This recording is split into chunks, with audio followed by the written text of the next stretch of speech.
আমি কি ১,০০০ টাকার চ্যালেঞ্জ নিয়ে ভুল করেছি?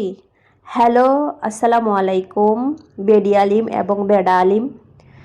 তো আমরা যারা মধ্যবিত্ত পরিবারে বসবাস করি এবং ছোটোখাটো জব করেন হাসব্যান্ড, মাসের শেষ ১০ দিন সংসার চালানো আমাদের জন্য একটু কষ্ট হয়ে যায়।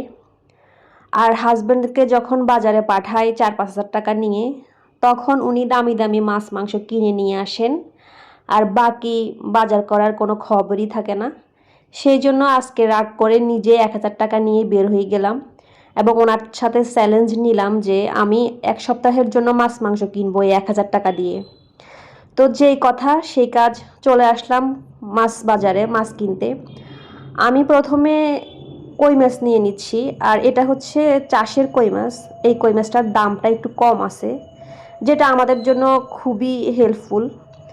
তারপরে মাছ নেওয়ার পর আমি চলে আসলাম মুরগির দোকানে। আমি আজকে কোনো লেয়ার বা পাকিস্তানি কক কিনবো না, আমি কিনবো সাদা ব্রয়লার, যেটা ঘরের ছোট বাচ্চারা খুবই পছন্দ করে। তো এখানে আমি একটা মিডিয়াম সাইজের মুরগি নিয়ে নিছি। আমার হাজব্যান্ড চাচ্ছিল একটু বড় থেকে মুরগিটা নিতে, কারণ আমাকে হারাতে হবে। তো তো আমি বললাম যে না, আমি বড় মুরগি নিব না, মিডিয়াম সাইজের ১ থেকে ১.৫ কেজি ওজনের একটা মুরগি নিলেই হবে। এই তো আমাদের মুরগিটা নেওয়া শেষ। এবার আমরা চলে যাব আমাদের বাকি বাজারগুলা কিনতে। আর মাছ বাজারের অবস্থা দেখতেছেন, যেই ভাইয়ারা প্রতিনিয়ত বাজার করেন তারা নিশ্চয়ই জানেন কতটা কষ্ট বাজার করতে। আর আমার এই ভিডিওটা যদি কোনো ভাইয়া দেখেন, তাহলে কমেন্ট করে জানাবেন যে আপনাদের কেমন লাগে বাজার করতে। আর এখানে আমি একটা মিডিয়াম সাইজের পাঙ্গাস মাছ নিয়ে নিচ্ছি, যেটা ছিল চাষের পাঙ্গাস। আর এই পাঙ্গাস মাছটা আমি কেটে নিব এখান থেকে। এরপর পরিচিত এক দোকানদার, যিনি হচ্ছে ইলিশ মাছ বিক্রি করেন, আমার হাজব্যান্ডের অনেক পরিচিত, তিনি দেখে বলল যে ভাই মাছ নিয়ে যান। উনি বলল না, আজকে মাছ নিব না, টাকা নাই। তো উনি জোর করে আমাদেরকে 2টা ইলিশ মাছ নিয়ে নিল, যেটা আমি আর ক্যামেরায় নিলাম না। আর এখানে আমি নিয়ে নিব আধা কেজি ছোট মাছ। আর এই মাছটা, আধা কেজি মাছ একদিনে আলু দিয়ে ভুনা করা যাবে, একদিনে খাওয়ার হয়ে যাবে আর কি। তো মাছ মাংস কেনার পর আমার কাছে ছিল অবশিষ্ট 30 টাকা। আর এই 30 টাকা নিয়ে আমি এখন চলে যাব সবজি দোকানে।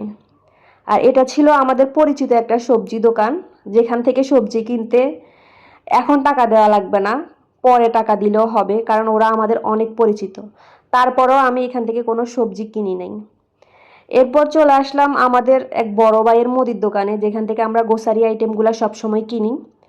আর এখানে আমার হাজব্যান্ড 3টা জুস কিনে দিয়েছিল, যেটা ছিল 2 মেয়ের জন্য 2টা, আর একটা আমার জন্য, যেটা বোনাস। এইটো জুস কিনে জুসটা খুলে খেতে খেতে চলে আসতেছি। বাজারগুলো হাজব্যান্ডের হাতে ক্যারি করাচ্ছি, আর ওনাকে একটু জুসও দিলাম না, আমি একাই সব খেয়ে নিলাম। আর এদিকে কলিং বেল দেওয়ার পর আমার 2 প্রিন্সেস এসে গেটটা খুললো, ওনাদের হাতে জুস 2টা ধরায় দিয়ে ঢুকে গেলাম ঘরের ভিতর। আর বাজারগুলো হাজব্যান্ডের হাতেই খোলাবো, কারণ যেহেতু চ্যালেঞ্জ নিয়েছি, ওনাকে তো একটু ভাব নিয়ে দেখাতে হবে, তাই না? আর উনি এই দিক দিয়ে সব বাজারগুলা খুলতেছে আর বলতেছে আমাকে, আমার সাথে মজা করতেছে আর কি, যে আমি এই মাছ খাবো না, আমার জন্য 2টা ইলিশ মাছ নিয়েছি আমি, সেটাই আমি খাবো। তো আমি এখানে 20 টাকা ধনিয়া পাতাও নিয়ে নিয়েছিলাম, যেটা আমি দেখাই নাই আপনাদেরকে। আর অবশিষ্ট 10 টাকা ছিল আমার কাছে। আমার এই ১,০০০ টাকার চ্যালেঞ্জ আপনাদের কাছে কেমন লেগেছে জানাবেন। আর এই চ্যালেঞ্জটা আমার মধ্যবিত্ত, মানে আমার মতো আপুদের অনেক হেল্প হবে আমি জানি। তো যদি ভালো লাগে কি করতে হবে সেটা তো আর বলতে হবে না।